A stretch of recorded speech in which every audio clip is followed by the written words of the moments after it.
पुण्याचा कॅम्प परिसर. रात्रीचे 12 वाजले की इथले रस्ते एकदम सामसूम होतात. पण याच रस्त्यांवर अनेकदा एका अशा गोष्टीचा अनुभव येतो त्याचं उत्तर सायन्सकडेही नाही. MG रोडवर गाडी चालवताना अचानक तुम्हाला आरशात मागच्या सीटवर कोणीतरी बसल्याचा भास होईल, किंवा रस्त्याच्या कडेला एका जुन्या झाडाखाली एक पांढऱ्या साडीतील स्त्री दिसेल. तिच्या हातात एक बाळ असतं. जेव्हा कोणी मदतीसाठी गाडी थांबवतं तेव्हा ती मान वर करते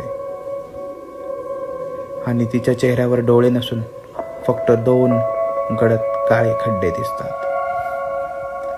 अनेकांनी सांगितले की ती स्त्री क्षणार्धात गायब होते आणि मग गाडीच्या काचेवर रक्ताळलेल्या हातांचे ठसे उमटतात. कॅम्पच्या त्या जुन्या गल्ल्यांमध्ये आजही ती कोणाची तरी वाट पाहत भटकत असते.